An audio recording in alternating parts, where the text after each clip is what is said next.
तो क्लास आज की टॉपिक हमारे पास है महिलाओं के बारे में लिखने लगी या फिर महिलाएं के बारे में महिलाएं लिखने लगी। अब आपको पता है कि जो महिलाएं थी उनके बारे में दोबारा से लिखने का काम चालू किया गया। तो जो समाज में महिलाएं थी उन्हीं महिलाओं ने अपने ही समाज के महिलाओं के बारे में जो उनकी विचारधाराएं थी उनके बारे में सुधार करने के बारे में जो बात कही गई थी ये उसके संबंध में बात की जाती है। कहता है 20वीं सदी की शुरुआत से ही बहुत सारी मुस्लिम महिलाओं ने महिला शिक्षा को बढ़ावा देने के लिए अहम भूमिका अदा की। देखो, महिला के समर्थन में न केवल हिंदू महिलाओं ने बल्कि मुस्लिम महिलाओं ने भी योगदान दिया था। जैसे भोपाल की बेगमों ने अलीगढ़ में लड़कियों के लिए प्राथमिक स्कूल खोला। तो अलीगढ़ में जो स्कूल खोला गया वो स्कूल बेगम के द्वारा खोला गया था। इसका नाम था बेगम रुकैया सखावत हुसैन। इस दौर की एक प्रभावशाली महिला थी जिन्होंने कोलकाता और पटना में मुस्लिम लड़कियों के लिए स्कूल खोले थे। तो जो सखावत हुसैन थी उन्होंने दो जगह पर स्कूल खोले थे, पहला कोलकाता के अंदर और दूसरा पटना के अंदर मुस्लिम लड़कियों के लिए स्कूल खोले थे। वह रूढ़िवादी विचारों की कटु आलोचक थी। रूढ़िवादी एक ऐसी विचारधारा होती है जो प्राचीन विचारधाराओं के आधार पर चलने का काम करती है। इन्होंने उसका विरोध किया था और प्रत्येक धर्म के धार्मिक नेताओं ने औरतों को निचले दर्जे में रखा था, ये इसका भी विरोध करती थी। उनका मानना था कि जिन लोगों ने महिलाओं को नीचे रखा है एक्चुअल में वास्तविक रूप में ये उनकी दिमागी सोच का नतीजा है, जबकि महिलाओं को पुरुषों के समान अधिकार मिलना चाहिए। और इसी के बारे में एक महिला जिसका नाम है ताराबाई शिंदे, उन्होंने अपनी किताब लिखी जिसका नाम है स्त्री पुरुष तुलना। स्त्री पुरुष तुलना में ताराबाई शिंदे ने महिला और पुरुष के बीच के अंतर को ख़त्म करने के बारे में कहा और कहा कि दोनों के बीच में तुलना करनी चाहिए और देखनी चाहिए कि कौन कितने काबिल हैं, कौन कितने स्किल हैं या नहीं। कहता है 1880 के दशक तक आते आते भारतीय महिलाएं विश्वविद्यालय में प्रवेश लेने लगी। उनमें से कुछ चिकित्सक और कुछ शिक्षिका बन गई, कुछ ऐसे थे जो डॉक्टर बने और कुछ ऐसे थे जो टीचर बन चुके थे। बहुत सारी महिलाएं लिखने लगी और उन्होंने समाज में महिलाओं की स्थिति पर अपने आलोचनात्मक विचार प्रकाशित किए। तो महिलाओं ने क्या किया, क्रिटिसाइज किया, महिलाओं की स्थिति के ऊपर बातें की। तो पूना में घर पर ही रहकर शिक्षा प्राप्त करने वाली ताराबाई शिंदे ने स्त्री पुरुष तुलना नाम से किताब प्रकाशित की, जिसमें पुरुष और महिलाओं के बीच मौजूद सामाजिक फर्क की आलोचना की गई। ये बताया गया कि समाज के अंदर महिला और पुरुषों के बीच में क्या क्या अंतर पाए जाते हैं, इनको इन्होंने क्रिटिसाइज किया। तो संस्कृत की महान विद्वान पंडिता रमाबाई का मानना था कि हिंदू धर्म महिलाओं का दमन करता है, मतलब कि महिलाओं को दबाता है, महिलाओं के अधिकार को खत्म करता है। ऐसी बात पंडिता रमाबाई के द्वारा कहा गया था। कहता उन्होंने ऊंची जातियों की हिंदू महिलाओं की दुर्दशा पर एक किताब लिखी थी। उन्होंने पूना में एक विधवा गृह की स्थापना की जहां ससुराल वालों के हाथों अत्याचार झेल रही महिलाओं को पनाह दी जाती थी।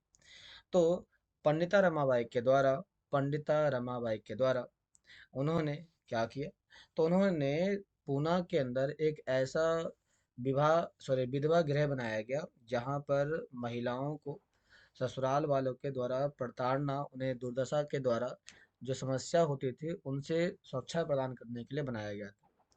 वहाँ महिलाओं को ऐसी चीज़ें सिखाई जाती थी जिनके सहारे वह अपनी रोजी रोटी चला सकती थी, मतलब कि उनको बेसिक स्किल दिया गया जिससे कि वो अपने जीवन को आगे बढ़ा सके और वो आगे चला सके। जाहिर है कि इन सब बातों से रूढ़िवादी खेमों के लोग काफ़ी आग बबूला हुए। उनका उनके मन में एक विचारधारा पैदा हुई कि ये जो महिला है पंडिता रमाबाई, वो समाज में धार्मिक रीति रिवाजों को बदल रही है।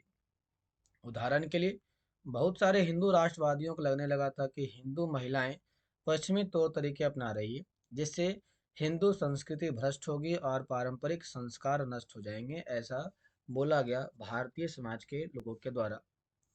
रूढ़िवादी मुसलमान भी इन बदलावों के नतीजे को लेकर बहुत ज़्यादा चिंतित थे। उनका ये मानना यही था कि यदि ऐसा हिंदू और मुसलमानों में हुआ तो हमारी जो पारंपरिक चीज़ें हैं, हमारी जो पारंपरिक धारणाएं हैं, उसमें काफ़ी ज़्यादा बदलाव आएगी। जैसा कि आप देख सकते हैं कि 19वीं सेंचुरी के आखिर तक खुद महिलाएं भी सुधार के लिए बढ़ चढ़कर प्रयास करने लगी। उन्होंने किताबें लिखी, पत्रिकाएं निकाली, स्कूल और प्रशिक्षण केंद्र खोले, महिलाओं को संगठित किया। इस प्रकार से महिलाओं के द्वारा कई सारे काम किए गए ताकि महिलाओं की स्थिति को सामाजिक तौर पर बढ़ा सके और बेहतर कर सके। 20वीं सेंचुरी की शुरुआत में महिलाओं को मताधिकार दिया गया, बेहतर स्वास्थ्य सुविधाएं दिया गया, शिक्षा के अधिकार के बारे में कानून बनाए गए और इन्हें राजनीतिक दबाव समूह बनाने लगे। ये महिलाओं के पॉलिटिकल अधिकार में शामिल किया गया। कुछ महिलाओं ने 1920 के दशक के बाद विभिन्न प्रकार के राष्ट्रवादी और समाजवादी आंदोलन में हिस्सा भी लिया। मतलब ये हुआ कि महिलाओं का वर्चस्व अभी तक जिनका समाज के अंदर देखने को नहीं मिलता था, अब वो राजनीति में पार्टिसिपेट कर रही है और देश के आंदोलन में बढ़ चढ़ करके हिस्सा ले रही है। कहता है 20वीं सेंचुरी में जवाहरलाल नेहरू और सुभाष चंद्र बोस जैसे नेताओं ने महिलाओं के लिए और अधिक स्वतंत्रता और समानता की मांग का समर्थन किया। मतलब कि अब राष्ट्रवादी नेता जैसे कि जवाहरलाल नेहरू और सुभाष चंद्र बोस भी महिलाओं के अधिकारों का समर्थन कर रहे थे। राष्ट्रीय नेताओं ने आश्वासन दिया कि स्वतंत्रता मिलने पर भी सभी पुरुषों व महिलाओं को वोट डालने का अधिकार दे दिया जाए, परंतु उन्होंने आह्वान किया था कि जब तक स्वतंत्रता नहीं मिल जाती है तब तक महिलाओं को अंग्रेजी राज विरोधी संघर्ष में ही जोर लगाना चाहिए। मतलब उन्होंने कहा कि महिलाओं को ब्रिटिश सरकार के अंदर रह करके अपने अधिकार की मांग करनी चाहिए, ऐसा उनके द्वारा कहा गया। तो यहीं से हमारे पास आता है बाल विवाह के खिलाफ जो कानून बनाया गया। ये कानून 1929 में बनाया गया, जिसमें बाल विवाह को करना बंद कर दिया गया और इसमें शादी की उम्र को 16 साल से कम उम्र की लड़कियों को बंद कर दिया गया और इनकी आयु को बढ़ा करके 18 साल या 21 साल कर दिया गया। इस प्रकार से हमारे यहाँ नए कानून 1929 में बन के तैयार होते हैं। इस प्रकार से हमारे यहाँ पर ये बात शामिल होती है कि बाल विवाह, सामाजिक प्रथाएं, रीति रिवाज, रूढ़िवादी परंपराएं कैसे समाज के लिए खतरनाक थी, इसके बारे में इस टॉपिक में विस्तार से बताया गया। तो ये तो था हमारे इस टॉपिक के अंदर कि इस हिंदू और मुस्लिम महिलाओं के द्वारा महिलाओं की शिक्षा को बढ़ाने के लिए क्या क्या प्रयास किए गए। कैसा जरूर बताइए क्लास।